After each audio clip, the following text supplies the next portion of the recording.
আজকের আলোচ্য বিষয় 8ই মার্চ ছিল নারী দিবস, কিন্তু আমি একটু ব্যস্ততার জন্য কোনো ভিডিও আপলোড করিনি এতদিন যাব। তাই আজকের আলোচ্য বিষয় স্বামীজি নারী শিক্ষা সম্বন্ধে, নারীদের জাগরণ সম্পর্কে ঠিক কী বলেছেন, এটি আজকের আলোচ্য বিষয়। যেহেতু স্বামীজিকে নিয়ে আলোচনা, তাই স্বামীজির প্রণাম মন্ত্রটি প্রথমে স্মরণ করে নিই। নমস্তে জ্যোতিরাজায় বিবেকানন্দ সুরহে সচ্চিৎ সুখ স্বরূপায় স্বামিনে তাপহারিণী। প্রথমে ঠাকুরমা স্বামীজির শ্রীচরণে আমার আভূমিলুণ্ঠিত ষষ্ঠাঙ্গ প্রণাম। আজকের আলোচ্য বিষয় নারী জাগরণে স্বামীজির কী বলেছেন, নারীদের উদ্দেশ্যে স্বামীজির উপদেশ, এটি আজকের আলোচ্য বিষয়। স্বামীজি বলেছেন, শিক্ষা কি? শিক্ষা হলো সেটাই যা মানবের মধ্যে পূর্ব হইতেই যে দেবত্ব রয়েছে তাহাই প্রকাশ করা। অতএব শিশু শিক্ষা দিতে হইলে তাহাদের প্রতি অগাধ বিশ্বাস সম্পন্ন হইতে হইবে। বিশ্বাস করিতে হইবে যে প্রত্যেক শিশুই অনন্ত ঈশ্বরীয় শক্তির আধার স্বরূপ। আর আমাদেরকে কি করতে হবে? তাহাদের মধ্যে অবস্থিত যে নির্দিত ব্রহ্মকে রয়েছে, যে ব্রহ্ম রয়েছে প্রত্যেকটি মানুষের মধ্যে, সেই ব্রহ্মকে জাগ্রত করিবার চেষ্টা করিতে হইবে। শিশুদের শিক্ষা দেবার সময় একটি বিষয় আমাদের সব সময় স্মরণ রাখিতে হইবে, তাহারা যাতে নিজেরা চিন্তা করিতে শেখে এবং সেই বিষয়ে তাহাদিওকে সর্বদা উৎসাহ দিতে হইবে। এই মৌলিক চিন্তার অভাবই ভারতের বর্তমান হীনাবস্থার কারণ। যদি এইভাবে শিক্ষা দেওয়া হয় তবে আমরা মানুষ হইব আর জীবন সংগ্রামে নিজেদের সমস্যার সমাধান করিতে সামর্থ্য হইব। স্বামীজি বলেছেন, অতি শৈশব অবস্থা থেকেই তোমাদের সন্তানগণ সব তেজস্বী হইও। তাহাদিওকে কোনোরূপ দুর্বলতা বা কোনো বাহ্য অনুষ্ঠান শিক্ষা দেওয়ার প্রয়োজন নাই। তাহারা তেজস্বী হোক, নিজের পায়ে নিজেরা দাঁড়া, সর্বসাহসী এবং সর্বজয়ী, সর্বহংস হোক। সর্বপ্রথম তাহারা তাহাদের আত্মার মহিমা সম্বন্ধে জানুক। কেবল মিথ্যা কথা বলা পাপ, এটা পড়িলেই কিছু হইবে না। শিশু নিজেই শিখিয়া থাকে, তবে তাহাকে নিজের ভাবে উন্নীত করিতে আপনারা শুধু সাহায্যটুকুই করিতে পারেন। সাক্ষাৎভাবে কিছু দিয়া সাহায্য আপনারা করিতে পারেন না। তাহার উন্নতির বিঘ্নগুলি দূর করিয়া পরোক্ষভাবে শুধু তাহাদেরকে সাহায্যটুকুই করিতে পারেন। নিজস্ব নিয়ম অনুসারে জ্ঞান তাহার মধ্যে প্রকাশিত হইয়া থাকে। স্বামীজি বলেছেন, মাটিটা শুধু একটু খুঁড়িয়া দিন, যাহাতে অঙ্কুর সহজে বাহির হইতে পারে। চারিদিকে বেড়া দিতে পারেন, যেন কোনো জীবজন্তু চারাটিকে না খাইয়া ফেলে। এইটুকু দেখিয়ে দিতে পারেন যে অতিরিক্ত হিমে বা বর্ষায় যেন উহা একেবারে নষ্ট হইয়া না যায়। ব্যাস, আপনাদের এইখানেই সব শেষ, এখানেই সমস্ত দায়িত্ব শেষ। উহার বেশি আপনি কিন্তু কিছুই করতে পারেন না। বাকিটুকু অন্তর্নিহিত প্রকৃতির বহিঃপ্রকাশ। শিশুর শিক্ষা সম্বন্ধে এইরূপই স্বামীজি বলেছেন, শিশু নিজেই নিজের শিক্ষাটা পায়। গাধা পিটাইয়া ঘোড়া করা গোছের শিক্ষা দেওয়াটা তুলিয়া দিতে হইবে একেবারে। কেহই কাহাকে কখনো শিক্ষা দিতে পারে না। শিক্ষক শিক্ষা দিতেছে এই মনে করাই সব নষ্ট করে। বেদান্ত বলে মানুষের ভিতরেই সব রয়েছে, কেবল আমাদের কর্তব্য সেগুলিকে তাদের জাগাইয়া তুলতে হবে। এই মাত্রই একজন শিক্ষকের কাজ, যাহাতে আপন আপন হাত পা নাক কান মুখ এবং চক্ষুর ব্যবহার করিয়া নিজের বুদ্ধিটুকু খাটাইতে পারে, এইটুকু করিয়া দিতে হইবে। তাহা হইলেই আখেরে সমস্তই সহজ হইয়া পড়িবে। তোমরা কি জানো, অতি প্রকাণ্ড কলের জাহাজ, মহাবলবান রেলের গাড়ির ইঞ্জিন তাহারাও জড়, চলে ফেরে ধাবমান হয়, কিন্তু তাহারা কিন্তু জড়। আর এই যে ক্ষুদ্র কীটপতঙ্গ রেলের গাড়ির পথ হইতে আত্মরক্ষার জন্য সরিয়া গেল, এইটি হলো চৈতন্য শক্তি। যন্ত্রে ইচ্ছা শক্তির কিন্তু বিকাশ ঘটে না। আর ওই কীটপতঙ্গটির মধ্যে চৈতন্য শক্তি কেন রয়েছে? কারণ তার মধ্যে ইচ্ছা শক্তি রয়েছে, তার মধ্যে আত্মরক্ষা করার ক্ষমতা রয়েছে। যন্ত্র নিয়মকে অতিক্রম করিতে চায় না, কীটটি নিয়মকে বাধা দিতে চায়, পারুক বা নাই পারুক। নিয়মের বিপক্ষে উত্থিত হয়, তাই সে চেতন। এই ইচ্ছা শক্তির যেথায় যত সফল বিকাশ, সেথায় সুখ তত অধিক। সেই জীব ততই বড় যেখানে ইচ্ছা শক্তির বিকাশ সবচেয়ে বেশি ঘটেছে। ঈশ্বরে ইচ্ছা শক্তির পূর্ণ সফলতা, তাই ঈশ্বর সর্বোচ্চ। বিদ্যাশক্তি কাকে বলে জানো? বই পড়া না, নানাবিধ জ্ঞানার্জন তাও নয়। যে শিক্ষা দ্বারা ইচ্ছা শক্তির বেগ এবং স্ফূর্তি নিজের আয়ত্তাধীন সফল কাম হয়, তাহাই শিক্ষা। জোর করে সংস্কারের চেষ্টার ফল এই যে তাতে সংস্কার বা উন্নতির গতিরোধ হয়। কাউকে বলো না তুমি মন্দ, বরং তাকে বলো তুমি ভালো আছো, আরও ভালো হও।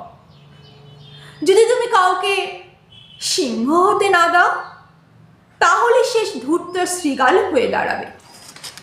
আর এইসব জ্ঞান একজন নারী পুরুষ অবলম্বে সবার জন্য স্বামীজি বলেছেন।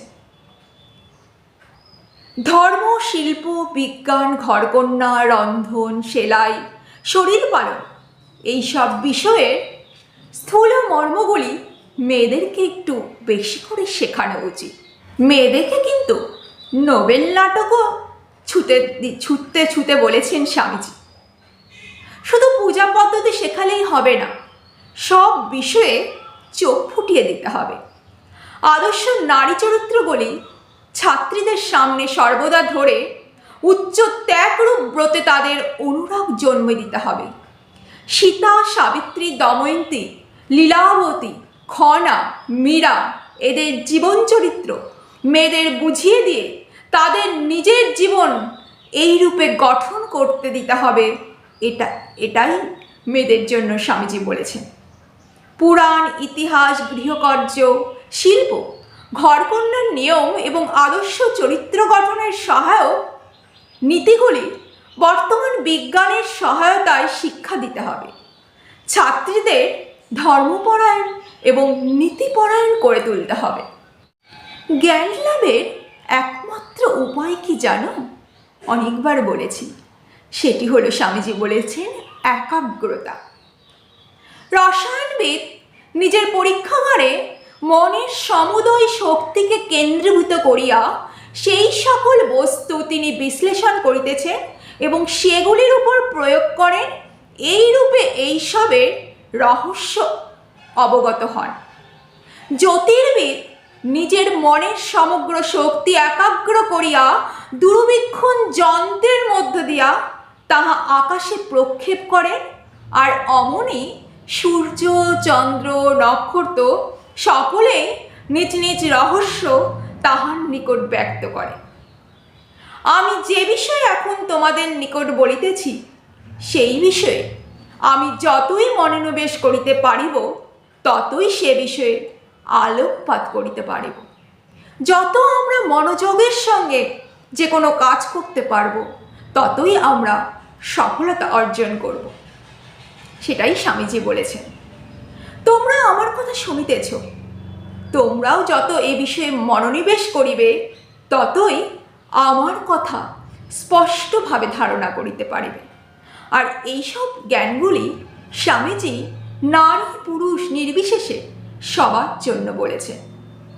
মনের একাগ্র ব্যতিরেকে আর কিরূপে এই জগতে এই সকল জ্ঞান লব্ধ হইয়াছে।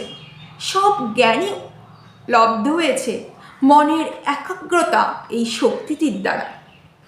প্রকৃতির দ্বারদেশে আঘাত করিতে জানিলে কিভাবে আঘাত করিতে হয় তাহা জানা থাকিলে বিশ্ব প্রকৃতি স্বীয় রহস্য উদ্ঘাটিত করিয়া দিবার জন্য প্রস্তুত। সেই আঘাতের শক্তি এবং তীব্রতা আসে কোথা থেকে জানো? সেই মনের একাগ্র শক্তি হইতে। মনুষ্য মনের শক্তির কোনো সীমা নয়। উহা যতই একাগ্র হয় ততই উহার শক্তি একটি বিষয়ের উপর কেন্দ্রীভূত হয়, আর ইহাই সফলতার প্রকৃত রহস্য। আর এই বিষয়গুলি সমস্ত নারী পুরুষ নির্বিশেষে সকলের কাছে সর্বদা তুলে ধরতে হবে। স্বামীজি বলেছে, আমার মতে মনের একাগ্র সাধনই সমস্ত শিক্ষার প্রাণ। শুধু তথ্য সংগ্রহ করা নয়, স্বামীজি আরও বলেছেন, তিনি যদি আবার শিক্ষা লাভ করিতে তাকে যদি আবার শিক্ষা লাভ করিতে হইত, নিজের ইচ্ছা মতো আমি যদি তাহা করিতে পারিতাম, তাহা হইলে আমি শিক্ষণীয় বিষয় লইয়া মোটেই কখনো মাথা ঘামাইতাম না। আমি আমার মনের একাগ্র শক্তি এই ক্ষমতার দ্বারায় ক্রমে ক্রমে সমস্ত বিষয়বস্তুটিকে গ্রহণ করিতাম। তারপর ওভাবে গঠিত নিখুঁত যন্ত্র সহকারে খুশি মতো সমস্ত তথ্য সংগ্রহ করিতে পারিতাম। মনকে একাগ্র এবং নির্লিপ্ত করিবার ক্ষমতা বর্ধনের শিক্ষা শিশুদেরকে সবসময় আমাদের দিতে হবে। আর এটাই স্বামীজি বলেছেন আমাদের উন্নতি লাভের জন্য, সফলতা অর্জনের জন্য একমাত্র প্রয়োজন। এটা নারী পুরুষ সবার উন্নতির জন্য এই মনের একাগ্রতাই একমাত্র প্রয়োজন। স্বামীজি বলেছেন, কলেজ ইউনিভার্সিটিতে কোন শিক্ষার প্রয়োজন জানো তোমরা? যদি চরিত্র তৈরি হয়, মনের শক্তি বাড়ে, বুদ্ধির বিকাশ হয়, নিজে পায়ে নিজে দাঁড়াতে পারে, এই রকম শিক্ষার প্রয়োজন কলেজ ইউনিভার্সিটির শিক্ষার্থীদের। বিজ্ঞান এইসব শক্তি যাতে তোমাদের নিজের এবং অপরের কল্যাণ হতে পারে তাও শেখাতে হবে। তাহলে তারা অতি সহজেই এইসব শিখতে পারবে এবং ওই রকম শিখতে আনন্দও পাবে। বিজ্ঞান আমাদের কী কাজে ব্যবহৃত হয়? বিজ্ঞান মানে কল্যাণ, আর সেই কল্যাণ বিজ্ঞান দ্বারা কীভাবে সম্ভব সেটা আমাদের সবাইকে শেখাতে হবে। সব শক্তি কিন্তু তোমাদের ভিতরেই রয়েছে, স্বামীজি বলেছেন। তোমরা সব করিতে পারো, উহা বিশ্বাস করো। মনে করিও না তোমরা দুর্বল। অপরের সাহায্য ব্যতীতই তোমরা সব করিতে পারো। সব শক্তি তোমাদের ভিতরেই আছে। উঠিয়া দাঁড়াও, তোমাদের ভিতর যে দেবত্ব লুকিয়া রইয়াছে তাহাকে তোমরা প্রকাশ করো। আর এইসব স্বামীজি নারী পুরুষ সব নির্বিশেষে বলেছেন। মেয়েদের উদ্দেশ্যে তিনি শুধু একটি কথা বলেছেন, মেয়ে নয়, মানুষ হিসাবে দেখা প্রয়োজন। স্বামীজি বলেছেন, আমি যখন আশেপাশে তাকাই তখন যাহাকে নারী জাতির প্রতি পুরুষসুলভ সৌজন্য বলো তাহা দেখিয়া আমার মন বিরক্তিতে একদম ভরিয়া ওঠে। স্ত্রী পুরুষ ভেদ মন হইতে মুছিয়া ফেলিয়া যতদিন না তোমরা মানবিকতার সাধারণ ভিত্তিভূমিতে পরস্পর মেলামেশা করিতে পারিতেছ, ততদিন তোমাদের নারী সমাজের যথার্থ উন্নতি কখনোই হইবে না। স্বামীজি বলেছেন, তোমাদের নারীগণকে শিক্ষা দিয়া ছাড়িয়া দাও, তারপর তাহারাই বলিবে কোন জাতির সংস্কার তাদের পক্ষে আবশ্যক। যদি তুমি কাউকে সিংহ হতে না দাও তাহলে সে একটি ধূর্ত শৃগাল হয়ে দাঁড়াবে। স্ত্রী জাতি শক্তিরূপিণী, কিন্তু যখন এই শক্তি কেবল মন্দ বিষয়ে প্রযুক্ত হয় তার কারণ পুরুষ তার উপর অত্যাচার করে। এখন সে অনেকটা শৃগালীর মতন, কিন্তু যখন তার উপর কোনো অত্যাচার হবে না তখন একজন নারী কিন্তু সিংহী হয়ে দাঁড়াবে। কি জানিস, স্বামীজি বলেছেন, শিক্ষায় বলিস আর দীক্ষায় বলিস, ধর্মহীন হলে তাতে গলদ থাকবেই থাকবে। এখন ধর্মকে সেন্টার করে রেখে স্ত্রী শিক্ষার প্রচার করতে হবে। ধর্মভিন্ন অন্য শিক্ষা গৌণ হবে। ধর্মশিক্ষা, চরিত্র গঠন, এসবের শিক্ষা দরকার। বর্তমান কালে এই পর্যন্ত ভারতে যে স্ত্রী শিক্ষার প্রচার হয়েছে তাতে ধর্মটাই সেকেন্ডারি করে রাখা হয়েছে। আর এই ধর্মটাকে সেকেন্ডারি করার জন্যই নারী স্বাধীনতার মধ্যে অনেক মন্দভাব দেখা যাচ্ছে। তাই ধর্মকে সর্বদা কেন্দ্রভূমি করে তুলতে হবে। স্বামীজি বলেছেন, নারীদের শিক্ষার খুব প্রয়োজন, শিক্ষা দিয়ে তাদেরকে ছেড়ে দাও, তারপর নিজেরাই ভেবেচিন্তে যা হয় করবে। বিয়ে করে সংসারী হলেও এইরূপ শিক্ষিত মেয়েরা নিজ নিজ পতিকে উচ্চ ভাবের প্রেরণা দেবে আর বীর পুত্রের জননী হবে। যারা চিরকুমারী ব্রত করতে অবলম্বন করবে তারাই কালে এই মঠের শিক্ষায়িত্রী এবং প্রচারিকা হয়ে দাঁড়াবে, যেটি বর্তমানে সারদা মঠ হয়ে উঠেছে। এবং গ্রামে গ্রামে নগরে নগরে শিক্ষাকেন্দ্র খুলে মেয়েদের শিক্ষা বিস্তারে যত্ন করবে। আরেকটি জিনিস স্বামীজি বলেছেন, স্বাধীনতাই উন্নতির প্রথম সূত্র।